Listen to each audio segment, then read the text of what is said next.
जय श्री राधे। सप्रेम हरिस्मरण। आप सभी को नाग पंचमी की हार्दिक शुभकामनाएं। आज हम धर्म सुधा के इस वीडियो में श्रावण मास की शुक्ल पक्ष की पंचमी तिथि को, जिसे नाग पंचमी के रूप में शास्त्रों में वर्णित किया गया है, इस विषय में आज चर्चा करेंगे। नागों का एक अपना अलग लोक है, नागों की एक अलग अपनी दुनिया है।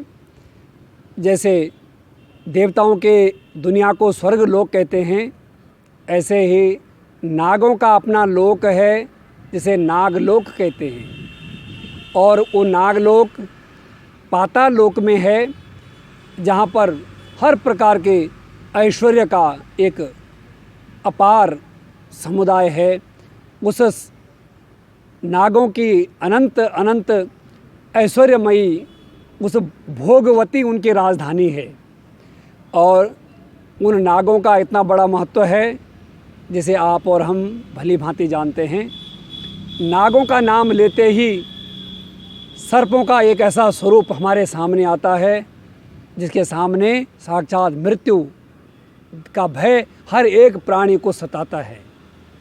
और नाग पंचमी का ये पावन पर्व नागों के इस भय से मुक्त होने के लिए एक वरदान है, एक ऐसा सुंदर अवसर है जब हम गाय के दूध से नागों की पूजा करके, नागों का स्नान करके और अपने पूरे परिवार को, अपने पूरे वंश को नागों के भय से बचा सकते हैं। सर्प दंश से किसी की मृत्यु ना हो, इसके लिए इस नाग पंचमी पर अवश्य अपने घर में, अपने शिवालय में जा कर के नागराज भगवान का, नागदेव का दूध से अभिषेक अवश्य करना चाहिए। इस विषय में भविष्य पुराण में एक बहुत सुंदर कथा आती है।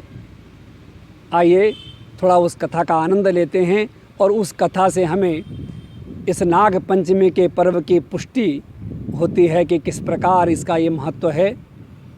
एक बार जब समुद्र मंथन हुआ था, तब नागों की माता कद्रू और गरुड़ की माता विनता के बीच में उच्च श्रवा नाम के घोड़े को देख करके प्रतिस्पर्धा हो गई। और कद्रू ने कहा कि विनता, ये घोड़ा कितना सफ़ेद वर्ण का है देखो, लेकिन इसके बाल थोड़ा काले हैं। विनता बोली, नहीं नहीं, ये घोड़ा बिल्कुल सफ़ेद है, इसके अंदर एक भी बाल काला नहीं है। दोनों में बहस छिड़ गई और कद्रू ने कहा कि विनता सुन, इसके बाल काले हैं तो इस बात को मान जा। तो विनता बोली, नहीं, ये तो पूरा सफ़ेद है। कद्रू ने कहा कि यदि मैंने इसके बालों को काला प्रमाणित कर दिया तो विनता तुझे मेरी दासी बन के रहना पड़ेगा। अब आपको बता दें कि कद्रू और विनता दोनों आपस में सौतन हैं। ये सब कश्यप ऋषि की पत्नियां हैं और कद्रू के नाग हुए, विनता के गरुड़ हुए। अब इन सौतनों में आपस में जब शर्त लग गई, कद्रू ने कहा कि सुनो, यदि मैं जीत गई तो तुम्हें मेरी दासी बन के रहना पड़ेगा, और यदि तुम जीत गई तो मैं तुम्हारी दासी बन करके रहूँगी। अब ये प्रतिस्पर्धा चल पड़ी। कद्रू नागलोक में गई, अपने पुत्रों को बुलाया, सारी कथा सुनाई, कहा बेटा कुछ भी हो, तुम्हारे अंदर नागों की बड़ी महिमा है।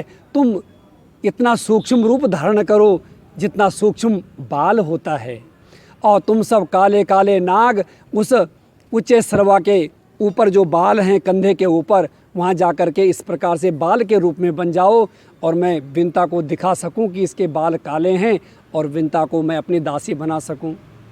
नागों ने सुना, हाथ जोड़ के कहा कि माता जी, ये हमसे नहीं होगा, क्योंकि अधर्म के आधार पर, छल के आधार पर जो विजय प्राप्त हो, हमें तो लगता है कि धर्म के आधार पर पराजय उससे और अच्छी होती है।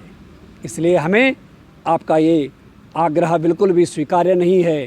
कद्रू को क्रोध आया, श्राप दे दिया, जाओ, तुमने मेरी आज्ञा की अवहेलना की है तो तुम्हारा पांडवों के वंश में उत्पन्न कोई राजा अग्नि में जला करके तुमको भस्म कर देगा।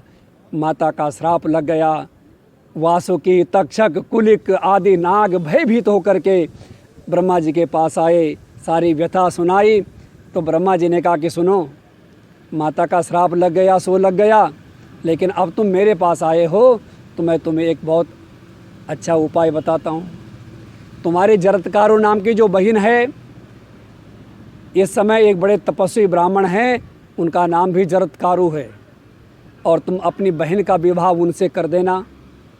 कालांतर में उनके गर्भ से उनके यहाँ आस्तिक नाम का एक ब्राह्मण पैदा होगा, और जिस वर्ष वो पांडव वंश का वो राजा यज्ञ के द्वारा तुम्हें भस्म कर रहा होगा, उस समय वो आस्तिक नाम का ब्राह्मण जा कर के तुम्हारे प्राणों की रक्षा करेगा, सर्प यज्ञ को बंद कर देगा। ब्रह्मा जी ने वरदान दिया और नाग देवताओं को बड़ी मृत्यु के भय से आज मुक्ति मिली। आज का वही दिन नाग पंचमी का दिन था। आज वही श्रावण की पंचमी शुक्ल पक्ष की ये पुण्य तिथि थी। तो नागों ने कहा कि आज हम मृत्यु के भय से मुक्त हो गए। महाराज, हमारे भय से पूरा संसार भयभीत रहता है। हम भी आज वचन देते हैं कि इस तिथि पर जो हमारा पूजन करेगा, हम उसको कभी भी अपने दंश से मृत्यु का ग्रास नहीं बनाएंगे। उसके वंश में, उसके परिवार में कभी कोई मृत्यु के दंश से नहीं मरेगा। और आज का ये पावन दिन नागों के पूजन का दिन है, और नागों के पूजन का जो विधि विधान से इस अनुष्ठान को करता है, निश्चित रूप से उसके वंश में कभी कोई सर्प दंश से मृत्यु को प्राप्त नहीं होता। क्योंकि शास्त्रों में लिखा है कि सर्प दंश से मरा हुआ व्यक्ति अधोगति को जाता है, उसे किसी प्रकार की सद्गति नहीं होती है। तो ये आज का पर्व हम सब के लिए नागों के, सर्पों के उस भय से मुक्त होने का अवसर है। और इसी के साथ एक संदेश भी है कि हमें जीव मात्र पर दया का भाव और पूजा का भाव, पूज्य भाव, पूजक का भाव रखना चाहिए। ये हमारे वैदिक सनातन धर्म का जीवन दर्शन है। और इसी के साथ इस कथा में जो वक्ता हैं वो वेदव्यास जी के शिष्य सुमंतु ऋषि, और जो श्रोता हैं वो इसी पांडव वंश के राजा परीक्षित के प्रपौत्र, उनके बीच में ये संवाद चल रहा है। और उस संवाद में राजा शतानीक जन्मेजय के पुत्र हैं। तो ये सारी कथा वहाँ पर तो भविष्य पुराण में और भी नागों की किस प्रकार की जातियाँ हैं, नागों का स्वभाव कैसा है, नाग काटते क्यों हैं, तो वहाँ पर 8 प्रकार के संबंध बताए कि नाग अगर किसी को काटते हैं, सर्प यदि किसी को काटता है तो उसमें 8 प्रकार की एक अलग प्रकार की स्थिति होती है। उसमें से ये भी कहा कि अचानक सांप के ऊपर आपका पाँव पड़ गया तो काटेगा।